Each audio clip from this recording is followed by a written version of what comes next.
Bismillah syifa'ahum wa dawa'ahum. Bismillah syafi'. Bismillah mu'afi. Bismillah kafi. Bismillah wafi. Bismillahilladzi la yadurru ma'asmihi syai'un fil ardi wa la fis sama'. Wa huwa as-sami'ul 'alim. Al-Fatihah. A'udzu billahi minasyaitonir rajim. Bismillahirrahmanirrahim. Alhamdulillahirabbil alamin. Takdir kita masih halaman 9. Wa an Abi Bakrin Siddiq dan guru.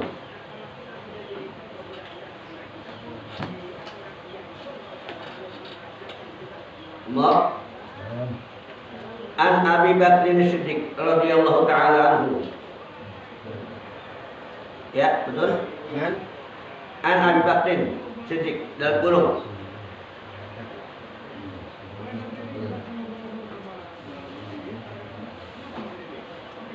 Mau ya? An Abi Bakrin Siddiq radhiyallahu ta'ala anhu. Mau? Bismillahirrahmanirrahim. Qala Syekh Mu'alif rahimahumullah wa nafa'ana bihi wa ulumihi wa bikum fi daraini amin maqam. An Abi Bakrin Siddiq radhiyallahu ta'ala anhu. Salasun la tudrika bisalasin.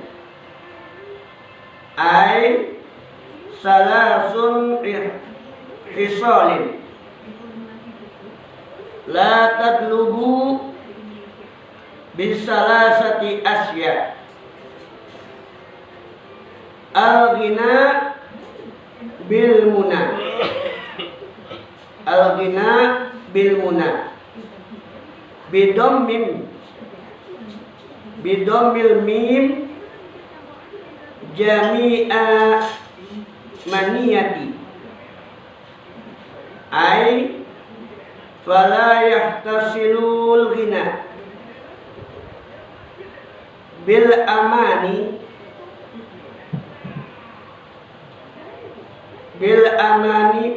bal bil qismati minallahi ta'ala. Wasyababun bil khadab fala yahtasiru sabbahu bil khadabil sya'ri bil hana'i wa nahwihi wasihah bil audiyati wasihah bil audiyati wala tahsilu sihah binafsi al-audiyati bal bisyifa'u lillahi ta'ala. Wallahu a'lam bishawab. An Abi Bakrin Siddiq radhiyallahu ta'ala anhu qala, dari Abu Bakar Siddiq radhiyallahu ta'ala anhu, semoga Allah meridhai akan dia. Ya. Sayyidina Abu Bakar Siddiq, ya, sahabat Rasulullah SAW, khalifah kedua, khalifah pertama, khulafaur rasyidin yang pertama. Dia berkata, salasun, 3 perkara, 3 hal, la tadrika, tidak akan tercapai, tiga perkara, tiga hal yang tidak bisa tercapai, tidak bisa berhasil. Bisalasin, kecuali dengan tiga hal. Ya, bisalasin, kecuali dengan tiga hal. Ai, yaitu salasun hisalin, ya, tiga perkara, tiga hal. La tatlubu, tidak dituntut. Bisalasin, dengan tiga asya, dengan tiga perkara. Artinya tiga hal ini tidak akan bisa berhasil tanpa diiringi dengan tiga hal. Ya. Tiga perkara tidak akan bisa berhasil, ya, tidak akan bisa dicapai. Pertama, al-ghina bil muna. Al-ghina bil muna. Kekayaan tidak akan bisa tercapai, ya. Kekayaan tidak akan bisa kita peroleh bil muna, dengan hanya berangan-angan atau bercita-cita. Ya. Maksudnya bidomil mim, dibaca domah pada huruf mimnya. Jami'a maniyatu, kata jamak dari kata maniyah, asal kata damina. Ya. Ayat itu fala yahtasilu, maka tidak akan berhasil al-ghina, harta diperolehnya, bil muna, dengan hanya bercita-cita. Bal, tetapi bikismati minallah, ya. Berkismatilah, menerima ketentuan Allah, minallah ta'ala, menerima dengan ketentuan Allah. Sayyidina Abu Bakar menasihatkan pada kita, ya, memberikan pelajaran pada kita, kalau kita ingin kaya, ingin memperoleh harta dunia, kita nggak cukup dengan hanya berangan-angan, bercita-cita, atau cukup dengan berdoa aja, enggak. Kita harus ikhtiar, usaha. Tidak cukup kita baca Allahumma inna nas'aluka, ya, ya Allah berikanlah saya harta yang banyak, enggak bisa cukup begitu aja. Atau dengan hayalan, atau dengan cita-cita, enggak. Kenapa? Allah tidak menurunkan rezekinya berupa harta, berupa emas dan perak dari langit begitu aja, enggak. Harus diikhtiarin, harus diusahain, ya, dengan bergeraknya tubuh kita, dengan bergeraknya badan kita, dengan bergeraknya otak kita, berpikirnya kita, ya. Setelah kita berusaha, ya, tanamkan keridhaan kita pada Allah, tanamkan kepasrahan kita kepada Allah, ya. Pertama kita pasrah pada Allah, kita serahkan urusan kita pada Allah. Kemudian kita bergerak untuk mencari, ya, harta dunia, untuk mencari modal untuk ibadah pada Allah, ya. Karena harta juga kita butuh, ya. Kekayaan kita butuh. Untuk apa? Kita niatkan untuk bekal ibadah pada Allah, ya. Harta itu tergantung bagaimana kita. Kalau harta kita manfaatkan untuk di jalan Allah, kalau harta kita gunakan untuk bekal ibadah pada Allah, maka harta itu akan melindungi kita. Harta akan menolong kita. Tetapi kalau harta dunia kita hanya untuk satu kemegahan, ya, untuk kemegahan dunia, untuk dilihat orang, untuk menunjukkan kejayaan kita, kemakmuran kita, tanpa dijalankan pada haknya, maka harta akan menjerumuskan kita ke dalam nerakanya Allah. Na'udzubillah. Jadi harta itu tinggal bagaimana di tangan siapa harta itu berada. Ya. Kalau harta berada di tangan orang-orang yang soleh, kalau harta berada di tangan orang-orang ahli ibadah, maka harta itu akan bermanfaat. Bermanfaat untuk dirinya, bermanfaat untuk keluarganya, bermanfaat untuk masyarakat dan umat. Insya Allah. Harta itu nggak kudu-kudu banyak, ya. Kekayaan nggak kudu-kudu banyak, sedikit tapi berkah. Ya, sedikit tapi berkah. Berapa banyak orang yang hartanya kurang, ya kan? Materinya kurang, ya, kekayaan dunia kurang, tapi dia setiap minggu bisa bersedekah. Ada nggak? Ada. Banyak, ya. Hartanya timbang bisa diukur dengan jari, pendapatannya bisa dihitung dengan jari, tetapi dia nggak pernah lepas dia bersedekah setiap minggu. Entah hari Jumatnya, tiap Jumat dia masukin promo ke masjid, ya. Itulah kalau harta berada di tangan orang beriman.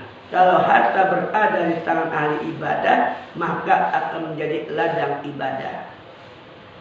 Tapi kalau harta nggak di tangan ahli ibadah, kalau harta bukan di tangannya ahli, dia orang-orang beriman, harta ini akan menjadi apa? Akan menjadi cambuk dirinya. Ya kenapa? Karena hanya untuk pamer, hanya untuk menunjukkan kejayaan dunianya. Na'udzubillah. Ya. Jadi harta itu bisa kita peroleh, bisa kita gapai dengan ikhtiar, dengan usaha. Kalau hanya dengan cita-cita, harta tidak akan pernah berhasil kita peroleh. Jadi kita harus pakai tenaga, kita harus pakai pikiran, kemudian kita bertawakal pada Allah. Ya, maka di situ bikismati minallahi ta'ala. Artinya apa? Kita menerima apa-apa yang Allah sudah tentukan atas kita. Ya. Kalau kita sudah usaha sepanjang hidup, kita udah usaha nih untuk menjadi orang kaya, ya, sepanjang hidup udah kerja ini, kerja itu, kerja ini, kerja itu, semua jenis pekerjaan kita kerjain karena ingin menjadi orang yang kaya, tapi belum juga nggak bisa kaya. Itu sudah ketentuan Allah, sudah ketentuan Allah, nggak perlu kita sesali. Karena kita hidup ini di dunia tidak lepas dari takdirnya Allah. Kita hidup di dunia ini tidak lepas dari kudrat dan iradatnya Allah. Siapapun manusianya, siapapun orangnya, itu nggak pernah lepas dari kudrat dan iradatnya Allah. Ya, maka ini kita wajib percaya dengan kudrat dan iradatnya Allah. Ya, yang penting kita di dunia ini beribadah pada Allah. Setelah beribadah kita minta pada Allah apa yang kita butuhkan, insya Allah. Adapun hasilnya kita serahkan pada Allah, insya Allah. Selanjutnya, wasyababu bil khudub, dan keremajaan pemuda, wasyababun keremajaan atau kepemudaan, bil khudub tidak bisa dicapai dengan bil khudub disemir. Bil khudub itu artinya rambut yang disemir. Fala yaksiru, maka tidak akan berhasil. Asyababu kepemudaan atau keremajaan, bil khudubi dengan disemirnya. Asy'ari rambut. Ya. Kadang-kadang ada orang tua udah bebanan, malu, ya, disemir biar kelihatan muda, ya. Tetap aja udah tua mah tua aja dah, betul nggak? Betul nggak? Nggak perlu malu dengan beban yang ada di kepala kita. Emang kalau udah umur kita sampai, umur kita udah tua, rambut kita harus sudah beruban, terima aja yang Allah sudah kasih sama kita, nggak perlu disemir-semir. Kenapa? Itu salah satu bentuk syukur kita pada Allah. Betul? Biar disemir rambut kita, biar hitam rambut kita disemir, tetap aja tuanya kelihatan. Betul nggak? Ya kan? Pipi kita yang keriput bisa disemir? Kan nggak bisa. Pipi kita yang keriput, mata kita yang udah kurang lihat, betul nggak? Harus baca, harus disambung mata kita dengan kacamata. Apa itu bisa ditutupin? Enggak. Ya. Jadi artinya bersyukurlah dengan keadaan kita. Ya. Orang tua udah tahu diri ketuaannya, insya. Ya. Ada dua hal yang dicintai Allah dan ada dua hal yang dibenci Allah. Na'udzubillah min dzalik. Dua hal yang dicintai Allah. Orang alim yang tahu kealimannya. Orang alim yang tahu kealimannya. Artinya dia orang alim, dia tahu ilmu. Ya, dia tahu hukum Allah, dia jaga tuh kealimannya. Dia jaga tuh keilmuannya dengan akhlak dan perangainya. Dia jaga muruah dirinya agar tidak jatuh di tengah-tengah masyarakat, agar tidak tercela di tengah-tengah masyarakat. Dia jaga muruahnya, dia jaga akhlak dan peradabannya. Ini namanya orang alim yang tahu kealimannya. Ini orang yang dicintai Allah. Insya. Yang kedua, orang tua yang tahu ketuaannya. Orang tua yang sadar ketuaannya. Udah tua nih, merasa umur kita udah di atas 50. Ya, udah di atas 50, hampir 60. Udah deh tuh. Kita harus apa? Islahun nafsi. Bagusin diri kita deh tuh. Rubah. Ya, rubah diri kita. Jangan suka ngambek, sedikit-sedikit ngambek, masih suka demen ngambek. Emosinya masih tinggi, nggak boleh kesinggung sedikit. Ini namanya orang tua yang nggak tahu ketuaannya. Betul? Ada yang begitu? Masih banyak orang tua yang macam begitu. Ya, nggak boleh kesinggung sedikit, ngambek. Betul? Ini namanya bukan sikap orang tua. Ya, rubah. Ya, kalau udah umur kita udah di atas 50, itu namanya udah mulai tua. Kita sadar itu ketuaan kita. Ngomong sekadarnya, ngomong jangan asal-asalan. Kalau umur udah di atas 50, nongkrong juga udah kita kurangin. Betul? Duduk-duduk di pinggir jalan kita kurangin. Ya kan? Itu namanya menjaga muruah, menjaga ketuaan kita, biar kita dihormatin sama yang muda. Kalau orang tua masih bergaul sama anak muda, ya udah kita nggak ada harga dirinya. Betul nggak? Malah kita dikurang ajarin. Kenapa? Karena kita orang tua nggak tahu ketuaan kita. Na'udzubillah min dzalik. Maka jadilah kita orang tua yang tahu ketuaannya. Insya Allah. Apalagi anak muda yang tahu kepemudaannya. Anak muda yang tahu kepemudaannya.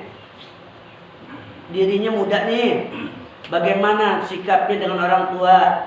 Dirinya muda nih, bagaimana akhlaknya dengan orang tua. Tuh. Kalau anak sekarang kagak, ya kan? Anak muda nggak tahu kepemudaannya. Orang tua yang kelihatan akrab udah dianggap temennya. Diluluin orang tua, benar? Betul nggak? Ya. Jangan pun orang tua lain, orang tua sendiri berani. Orang anak sekarang punya suka ngeluhin orang tua. Bagaimana bisa dapat maktuh? Bagaimana bisa mendapat futuh? Ya, mendapatkan futuhul ilmi, futuhul barokah. Kalau sama orang tua udah berani, ya, tidak akan dapat futuh seorang anak yang berani dengan orang tuanya. Na'udzubillah min dzalik. Anak muda yang tahu kepemudaannya. Terus apa lagi? Orang yang bodoh tahu kebodohannya. Tuh. Orang yang bodoh tahu kebodohannya. Ngerti, kita nggak ngerti ilmu, kita nggak tahu apa-apa, belajar. Jangan sok pinter, udah bodoh sok pinter, nyalain orang. Ada begitu? Ada begitu? Ya. Udah nggak ngerti apa-apa, ya. Huruf aja nggak kenal, pribahasa kata, nyalain orang, merasa diri paling pinter. Ini orang yang dibenci Allah. Na'udzubillah. Jangan sampai kita mulai begitu, terhindar insya Allah. Balik pada pokok masalah. Jadi seorang tua, seorang remaja tidak akan bisa berhasil. Dengan apa? Dengan disemirnya rambut, ya, biar kelihatan muda terus. Nggak bisa nutupin. Ya. Bila hana, ya, dengan haina, ya, disemir dengan haina rambutnya. Bil hana, dengan daun-daunan dari India. Tuh ada tuh yang namanya semir haina, ya. Zaman sekarang ada namanya semir haina, ya, dengan semir-semir, ya, yang terbuat dari haina, ya. Itu nggak akan menutupi ketuaannya, betul nggak? Nggak nutupin ketuaannya, tetap aja kelihatan tua. Makanya udah syukuri apa yang Allah sudah terima atas kita, ya. Rambut kita memang waktunya beruban, ya udah terima aja uban, betul Pak? Orang itu rambut satu uban itu satu rahmat Allah berikan atas kita. Jadi semakin banyak uban yang di atas kepala kita, semakin banyak rahmat Allah turun atas kita. Kalau kita bersyukur dengan uban yang numbuh di kepala kita, nggak usah dicabutin tuh uban, nggak usah disemir, ya, nggak usah dicabut uban makruh hukumnya. Mencabut uban hukumnya makruh, nggak usah dicabut dan nggak usah disemir, biarin aja deh begitu.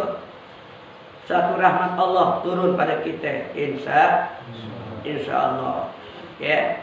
Alhamdulillah jamaah Isra saya nggak ada yang berubah rambutnya, ubanan udah aja pada ubanan terus. Alhamdulillah nggak pernah saya lihat jamaah Islam om bapaknya disemir rambutnya, nggak ada. Tahu ibu-ibunya mah. Nah. Lanjutnya,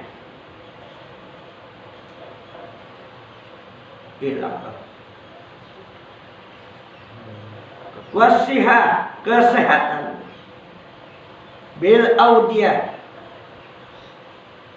tidak tercapai hanya dengan obat, ya.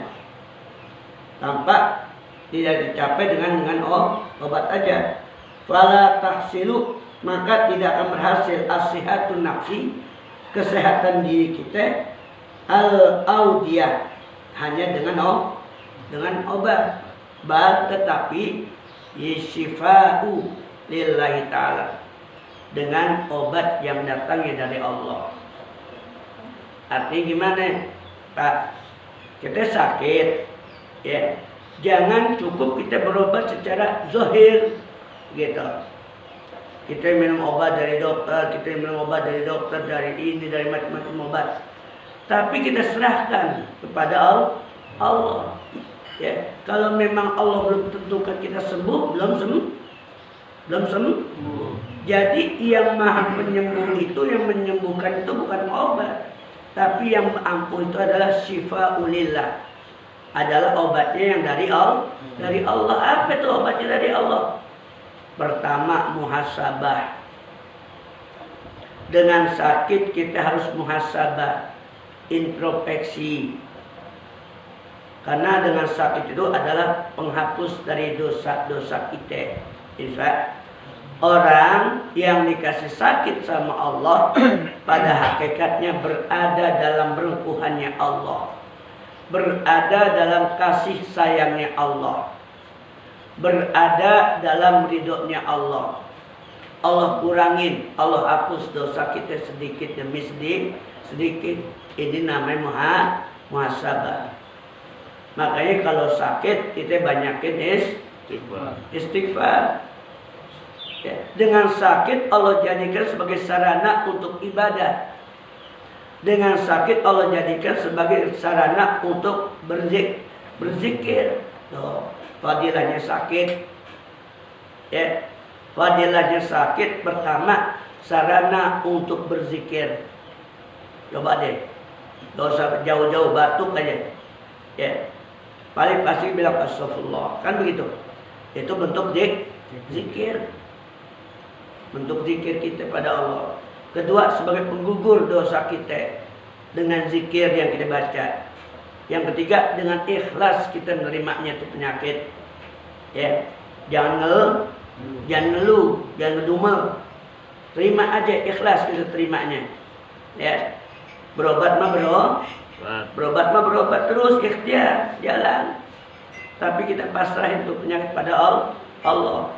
Karena tidak ada satu penyembuh penyakit, tidak ada obat yang lebih ampuh kecuali syifaulillah, kecuali obatnya dari Allah. Itu satu. Yang ketiganya, dengan orang sakit itu sebagai ladang sedekah. Ya, dengan sakit kita bisa bersedekah. Kok bisa sedekah, Ustaz? Iya. Sekarang kalau kita sakit minum obat kampung, obat warung, nggak sembuh. Ya, kita ke dokter nggak? Ke dokter, ke klinik. Kita berobat, bayar nggak dari klinik? Bayar nggak? Niatin sebagai sedekah. Kenapa? Rumah sakit, poliklinik, dokter, karyawannya tanpa ada yang sakit dia nggak ada gaji, betul nggak? Nggak ada yang gaji dokter, nggak ada yang gaji tuh karyawan klinik. Kenapa? Kalau nggak ada yang sakit. Makanya sebagai sarana ladang sedekah bagi orang sakit, niatin.